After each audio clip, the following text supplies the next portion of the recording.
بسم اللہ الرحمن الرحیم۔ السلام علیکم ورحمۃ اللہ وبرکاتہ۔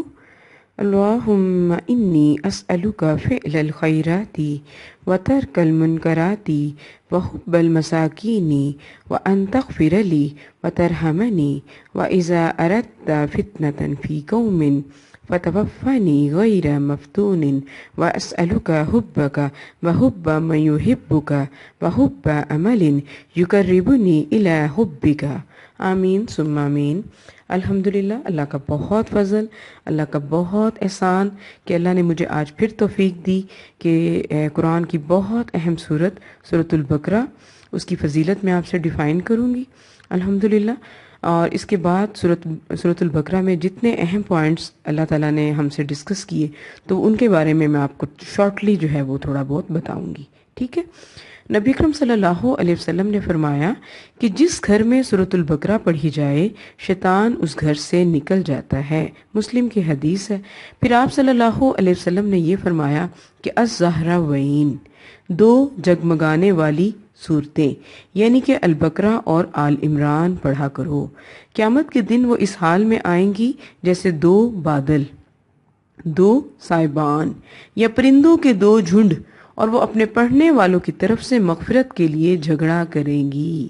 دیکھیں، اللہ تعالیٰ سے جھگڑا کریں گی اپنے پڑھنے والوں کے لیے کہ اللہ تعالیٰ آپ ان کو بخش دیں، یہ دنیا پہ رہتے ہوئے ہماری تلاوت کرتے تھے۔ سائبان، پرندوں کے دو بڑے بڑے جھنڈ۔ اور نبی اکرم صلی اللہ علیہ وسلم نے یہ فرمایا کہ سورۃ البقرہ پڑھا کرو، اسے حاصل کرنا باعث برکت اور اس کو چھوڑ دینا باعث حسرت ہے، اور باطل قوتیں اس کا مقابلہ نہیں کر سکتی، ٹھیک ہے۔ اب ہم آغاز کرتے ہیں۔ دیکھیں، آغاز جو ہے وہ حروف مقطعات سے ہو رہا ہے۔ حروف مقطعات کے بارے میں آپ لوگ جانتے ہیں کہ یہ وہ حروف ہیں جن کو علیحدہ علیحدہ پڑھا جاتا ہے، ٹھیک ہے۔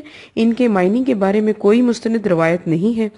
نبی اکرم صلی اللہ علیہ وسلم نے یہ ضرور فرمایا کہ میں نہیں کہتا کہ الف لام میم ایک حرف ہے، بلکہ الف ایک حرف، لام ایک حرف اور میم ایک حرف ہے، اور ہر حرف پر ایک نیکی اور ایک نیکی کا اجر 10 گنا ہے۔ اللہ اکبر۔ آپ یہ دیکھیں کہ قرآن کے الفاظ کو پڑھنے کا کس قدر اجر ہے، اور ہم سب نے کتنا اگنور کیا ہوا ہے نا قرآن کو، ہمارے پاس فرصت نہیں ہوتی قرآن کو پڑھنے کی۔ تو سٹارٹ کرتے ہیں اس کو۔ ذالک الکتاب لا ریبہ، یہ کتاب اس میں کوئی شک نہیں، اس میں پرہیزگاروں کے لیے ہدایت ہے۔ دیکھیں، اس میں کوئی شک نہیں، یہ اللہ کی طرف سے نازل کرتا ہے۔ اور وہ لوگ، اب آگے دیکھیں، متقین کی صفات بیان کی جا رہی ہیں۔ وہ لوگ جو غیب پر ایمان رکھتے ہیں، متقین، وہ بن دیکھے چیزوں پر ایمان لاتے ہیں، اور یہ چیزیں کتنی ہیں؟ 6۔ اللہ پر ایمان لانا، اللہ کے فرشتوں پر ایمان لانا، اس کی کتابوں پر، اس کے رسولوں پر، اخروی زندگی پر، ٹھیک ہے۔ اب دیکھیں، اور وہ نماز کو قائم کرتے ہیں، نماز کو پورے خضوع اور خشوع کے ساتھ قائم کرتے ہیں، ارکان کے ساتھ ادا کرتے ہیں، اور جو رزق ہم نے ان کو دیا اس میں سے وہ خرچ کرتے ہیں۔ اب رزق سے مراد یہاں پر صرف مال و دولت نہیں ہے، بلکہ ہر وہ نعمت جو جسم یا روح کی پرورش میں مددگار ثابت ہو۔ فار ایگزامپل، اللہ تعالیٰ نے اگر آپ کو کوئی علم یا ہنر دیا ہوا ہے اور وہ آپ دوسروں کو سکھائیں تو آپ اس کو خرچ کر رہے ہیں، ٹھیک ہے۔ جوانی اور صحت دی ہوئی ہے اور آپ اسے جہاد میں یا ضعیفوں کی مدد کرنے میں خرچ کریں تو آپ اس کو کیا کر رہے ہیں؟ خرچ کر رہے ہیں، ٹھیک ہے۔ آگے دیکھتے ہیں۔ پھر اس کے بعد یہاں پہ مہر لگانے کا ذکر ہے۔ دیکھیں، اللہ تعالیٰ ان کافروں کے دلوں پر مہر لگاتے ہیں جو اللہ تعالیٰ کے ارشادات کو خوب سمجھ لینے کے بعد اپنی ہٹ درمی، ضد اور انا کی وجہ سے اس کو ٹکرا دیتے ہیں۔ اللہ تعالیٰ نے ایک اور مقام پر فرمایا وَجَحَدُوا بِهَا وَاسْتَيْقَنَتْهَا أَنفُسُهُمْ ظُلْمًا وَعُلُوًّا، یعنی ان لوگوں نے ہٹ درمی اور تکبر کی بنا پر ان حقائق کا انکار کر دیا جن پر ان کے دل یقین کر چکے تھے۔ اب آپ یہ دیکھیں کہ مہر کیوں لگتی ہے۔ اللہ تعالیٰ نے ہمیں ہدایت کے لیے 3 ذرائع دیے ہوئے، کون سے؟ آنکھ، کان اور دل۔ آنکھیں کیوں دی؟ تاکہ ہم اللہ کے کلام کو دیکھ سکیں، پوری کائنات میں اللہ تعالیٰ کی جتنی بھی نشانیاں ہیں ہم ان کو دیکھ سکیں، ٹھیک ہے۔ کان کیوں دیے؟ تاکہ ہم قرآن کی تلاوت کو سن سکیں۔ ہم کانوں کو کہاں یوٹیلائز کرتے ہیں؟ دنیا کی باتیں سننے میں اور دوسرے لوگوں کی برائیاں سننے میں، دوسرے لوگوں کی چگلیاں سننے میں۔ اور دلوں کو کیوں بنایا اللہ تعالیٰ نے؟ تاکہ ہم قرآن کے احکامات کو دلوں میں سمجھیں۔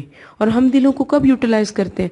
ہم دنیا کی باتوں کو سمجھنے میں، کس کے خلاف سازش کرنی ہے، کس کی بات کہاں بتانی ہے، کس کی کہاں لڑائی ڈلوانی ہے، ہم یہ کرتے ہیں، ٹھیک ہے۔ اور دیکھیں نبی اکرم صلی اللہ علیہ وسلم کی ایک حدیث ہے کہ جب بندہ کوئی گناہ کرتا ہے تو اس کے دل پر ایک سیاہ نقطہ پڑ جاتا ہے، پھر اگر وہ گناہ چھوڑ دے اور استغفار کرے اور توبہ کرے تو اس کا دل صاف کر دیا جاتا ہے، اور اگر دوبارہ کرے تو نقطہ بڑھ جاتا ہے حتیٰ کہ دل پر چھا جاتا ہے۔ اور یہی وہ زنگ ہے جس کے متعلق اللہ تعالیٰ نے فرمایا کَلَّا بَلْ رَأْنَا عَلَىٰ قُلُوبِهِمْ مَا كَانُوا يَكْسِبُونَ، ہرگز نہیں بلکہ زنگ چڑھ گیا ہے ان کے دلوں پر اور جو تھے وہ کمائی کرتے، جو وہ حرکتیں اس دنیا پہ رہ کے کرتے تھے، جو اللہ کی نافرمانیاں کرتے تھے، اپنے ہدایت کے ذرائع کو یوٹیلائز نہیں کرتے تھے، تو پھر ان کے دلوں پر اللہ تعالیٰ نے زنگ چڑھا دیا۔ ٹھیک، اب دیکھیں بہت اہم پوائنٹ ہے آگے کہ دیکھیں توحید کے دلائل جو ہیں وہ یہاں پہ اس صورت میں بیان کیے جا رہے ہیں کہ اللہ تعالیٰ نے زمین کو بچھونا بنایا، اللہ نے زمین کو فرش بنایا اور آسمان کو محفوظ چھت، پھر اس چھت میں سے اللہ نے آسمان میں سے پانی اتارا۔ اب آپ یہ دیکھیں کہ جب بارش ہوتی ہے اور زمین تر ہوتی ہے تو زمین ہمارے لیے کتنی قسم کی نباتات کو اگاتی ہے، کتنے لوگوں کے رزق کو فراہم کرتی ہے ہمارے لیے زمین۔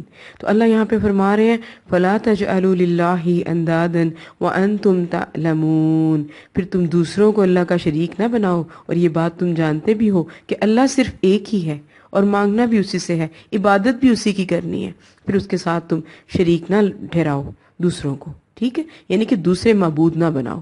اب دیکھیں یہاں پہ قرآن کا چیلنج بھی ہے، اللہ تعالیٰ فرما رہے ہیں کہ جو کچھ بھی ہم نے اپنے بندے پر یعنی کہ نبی اکرم صلی اللہ علیہ وسلم پر نازل کیا، اور اس بارے میں اگر تمہیں کوئی شک ہے تو تم اس کی مانند ایک صورت ہی بنا لاؤ۔ صورت تو کیا، کوئی شخص بھی ایک زیر زبر بھی اپنی مرضی سے نہیں بنا سکتا، ٹھیک ہے۔ تو یہاں پہ توحید کے دلائل جو ہیں وہ بیان کیے جا رہے ہیں۔ اس کے علاوہ بہت اہم چیز جو ہے وہ نماز کی فضیلت اور اس کے فوائد۔ دیکھیں نبی اکرم صلی اللہ علیہ وسلم نے فرمایا کہ جماعت کی نماز اکیلے شخص کی نماز سے 27 گنا زیادہ فضیلت رکھتی ہے۔ ایک دفعہ نبی اکرم صلی اللہ علیہ وسلم نے صحابہ کرام سے کہا کہ دیکھو اگر تم میں سے کسی کے دروازے پر نہر بہتی ہو اور وہ اس میں ہر روز 5 مرتبہ نہائے تو کیا اس کے بدن پر کوئی میل کچیل رہ جائے گا؟ صحابہ نے عرض کیا نہیں، کچھ میل کچیل باقی نہیں رہے گا۔ تو نبی اکرم صلی اللہ علیہ وسلم نے فرمایا بس یہی 5 نمازوں کی مثال ہے، اللہ تعالیٰ ان نمازوں کی وجہ سے گناہوں کو معاف فرما دیتے ہیں۔ دیکھیں اللہ تعالیٰ گناہوں کو معاف فرما دیتے ہیں۔ پھر اس صورت میں جو ہے اہم پوائنٹ جو ہے وہ یہ ہے کہ حضرت موسیٰ علیہ السلام کو اللہ تعالیٰ نے بنی اسرائیل کی ہدایت کے لیے بھیجا، فرعون کی ہدایت کے لیے، ٹھیک ہے، کہ فرعون کو جا کے یہ مطالبہ کیا تھا نا موسیٰ علیہ السلام نے کہ تم جو ہے اپنی غلامی سے اس بنی اسرائیل کو آزاد کرو اور میرے ساتھ اس کو روانہ کر دو۔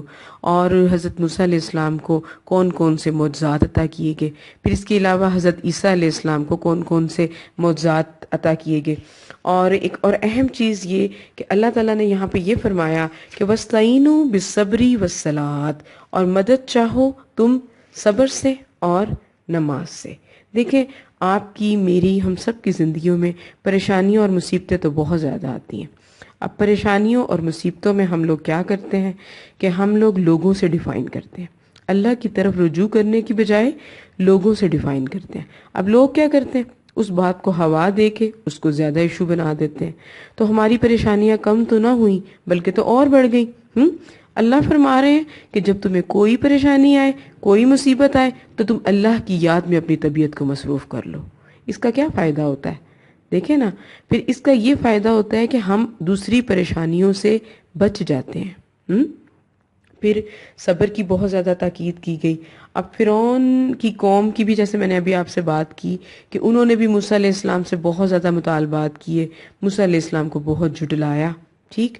پھر اہم سب سے زیادہ جو اس کی اہم چیز ہے اس سورت کی وہ یہ ہے، بہت اہم آیت ہے، دیکھیں یا ایھا الذین آمنوا ادخلوا فی السلم کافہ ولا تتبعوا خطوات الشیطان انہ لکم عدو مبین۔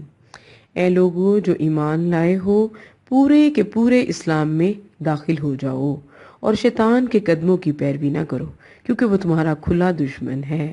دیکھیں شیطان کی بھی صورت میں بات کی گئی کہ نافرمانی، اللہ کی نافرمانی اور معصیت کے کاموں پر ہمیں شیطان ہی اکساتا ہے۔ اللہ صاف لفظوں میں فرما رہے ہیں کہ وہ تمہارا کھلا دشمن ہے۔ اور پورے کے پورے اسلام میں داخل ہو جاؤ، یعنی کہ ہمارے عقائد، ہمارے خیالات، ہمارے نظریات، ہمارے علوم، ہمارے طور طریقے، ہمارے رسم و رواج، تمام چیزیں اسلام کے تابع ہو جائیں۔ ٹھیک ہے، یہ ہے سورۃ البقرہ کا تھوڑا سا خلاصہ جو میں نے آپ سے ڈسکس کیا۔ اللہ واقعی ہمیں توفیق عطا فرمائے کہ ہم اس سورت کو پڑھتے رہیں، اس کے تمام احکامات سے فائدہ اٹھاتے رہیں۔ پھر اس کے علاوہ اس میں طلاق کے مسائل بھی بہت ڈیٹیل سے اللہ تعالیٰ نے بتائے۔ اللہ تعالیٰ واقعی ساری بچیوں کو جو ہے وہ اس قابل بنائے کہ وہ اپنے گھروں کو بسائیں، نہ یہ نوبت آئے کہ ان کو طلاق کی جو مشکلات کا سامنا کرنا پڑے۔ اسی کے ساتھ الحمدللہ کمپلیٹ ہوا۔ سبحانک اللہم و بحمدک اشہد ان لا الہ الا انت استغفرک و اتوب الیک۔ السلام علیکم ورحمۃ اللہ وبرکاتہ۔ نازیہ الہدیٰ کے چینل کو لائک کریں، شیئر کریں، سبسکرائب کریں۔ جزاکم اللہ خیرا کثیرا۔